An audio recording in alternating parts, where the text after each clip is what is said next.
A confluence of events, political, social and economic, over the last 30 years has led to the widespread use of combustible cladding on new buildings around the world, including residential apartments, schools, hospitals and childcare centres in Australia.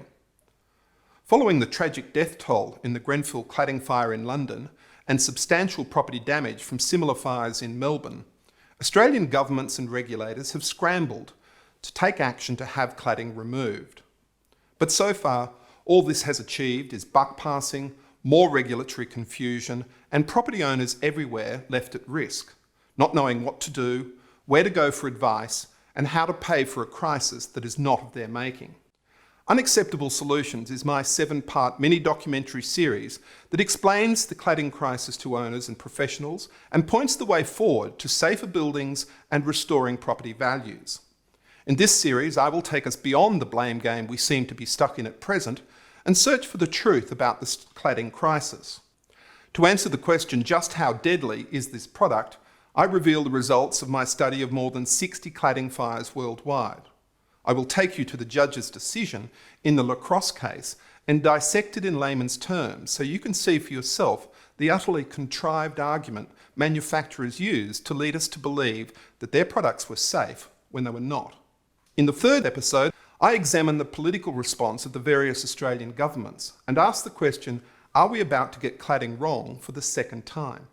The importance of the insurance industry in the rectification process cannot be overstated. Insurers are in a position to drive compliance and rectification, but there are aspects of their own business model that have failed. In the fourth episode of Unacceptable Solutions, I investigate the failure of the professional indemnity insurance market and the far-reaching implications of this for all of us.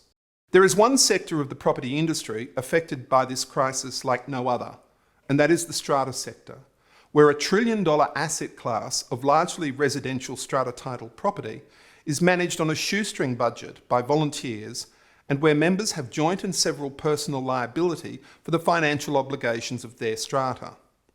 Overlay the reality of the insurance market and taking into account personal financial circumstances and the threat to their safety as they sleep at night, it is no wonder they are panic-struck. If the cladding crisis was not born of criminality, it certainly thrived in an ethical vacuum. And as evidence of combustibility and the prevalence of risk to life, safety and property continues to grow, ethical issues and indeed the conflicts created by different laws are mounting.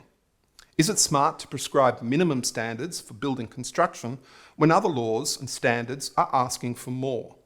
In the final episode of this series, I take us overseas to see what we can learn about rectification and reconciliation from the leaky condo crisis of the 1980s in Vancouver and New Zealand's leaky home crisis of the 1990s, the aftermath of which has spanned the last 20 years. Having studied these things for more than 2 years, I am certain of only one thing. This problem was decades in the making, and we will be decades in the fixing. And this in itself provides more threats and indeed opportunities for the property industry than we might presently anticipate.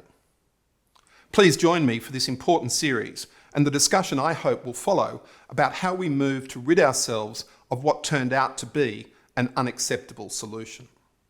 Unacceptable Solutions, the truth about the combustible cladding crisis in Australia and what it means for property owners. Written and presented by Michael Tees. Available at fixmystrata.com.au. Brought to you by Alspec, Australia's leading specialist in aluminium products and systems.